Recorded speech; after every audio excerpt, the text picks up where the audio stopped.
മറ്റൊരാളുടെ കണ്ണുനീര് കാണുവാൻ നിങ്ങൾക്ക് ഇഷ്ടമുണ്ടോ?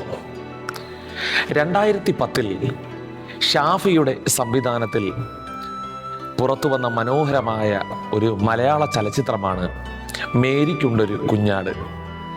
ദിലീപായിരുന്നു അതിലെ പ്രധാന നായക വേഷം ധരിച്ചത്. വളരെ മനോഹരമായ ഒരു കഥാപാത്രത്തെ അവതരിപ്പിച്ച വ്യക്തിയാണ് സലീം കുമാർ.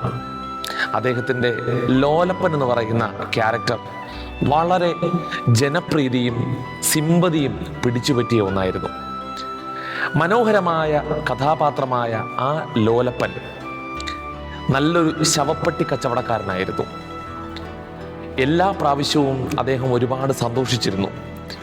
കാരണം ദേശത്തിൽ ഒരു മരണം നടന്നാൽ അദ്ദേഹത്തിന് എന്തെന്നില്ലാത്തൊരു സന്തോഷമാണ്. കാരണം എൻ്റെ ഒരു ശവപ്പെട്ടിക്ക് ഇന്നേ ദിവസം കച്ചവടം നടക്കും. മരണമണി പള്ളിയിൽ മുഴങ്ങിയാൽ അദ്ദേഹം ഒരുപാട് സന്തോഷിച്ചിരുന്നു. കാരണം ഒരു ശവപ്പെട്ടി ഇന്നെന്ത് ചെയ്യും, എൻ്റെ കടയിൽ നിന്ന് വിറ്റുപോകും. പുതുതായി ആ ദേശത്ത് ചാർജ് എടുത്ത ഡോക്ടറിനെ പോലും വഴിക്ക് പിടിച്ചു നിർത്തി ചോദിക്കുന്ന ഒരു ചോദ്യമുണ്ട്: ഈ ആഴ്ചയായി ബിസിനസ് വളരെ ഡള്ളാണ്, ഒരു ഓപ്പറേഷനെങ്കിലും നടത്തിക്കൂടെ എന്ന്.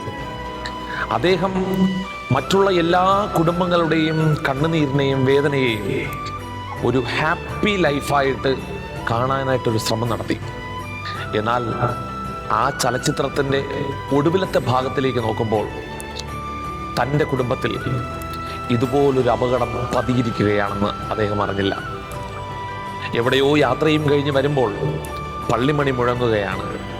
അദ്ദേഹം സന്തോഷിച്ചു. ഇന്നും ഒരു ശവപ്പെട്ടി വിറ്റുപോകും. നാട്ടിൽ രോഗികളായിട്ടുള്ള എല്ലാ ആളുകളുടെയും പേര് അദ്ദേഹം എടുത്തു പറയുകയാണ്. അവരാരെങ്കിലും ആയിരിക്കും.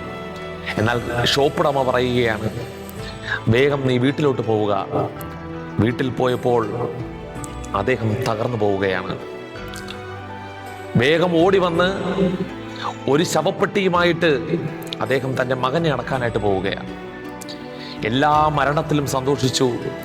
ഒടുവിൽ ദൈവം എന്നോട് തന്നെ ഇങ്ങനെ ചെയ്തല്ലോ എന്നൊരു ചോദ്യം. പ്രിയമുള്ളവരെ, ലോകത്തിൽ ആരുടെയും കണ്ണുനീര് കാണുവാൻ നാം ശ്രമിക്കരുത്. വേദപുസ്തകം ഗലാത്യർക്കെഴുതിയ ലേഖനം 6-ാം അധ്യായം 7-ാം വാക്യത്തിൽ പറയുന്നു: വിതയ്ക്കുന്നത് തന്നെ കൊയ്യും. എന്താണോ വിതയ്ക്കുന്നത് നിർബന്ധമായും അത് കൊയ്തേ തീരൂ. അത് പ്രകൃതി നിയമമാണ്. അതുകൊണ്ട് ആരുടെയും കണ്ണുനീര് കാണുവാൻ ആഗ്രഹിക്കരുതേ. God bless you.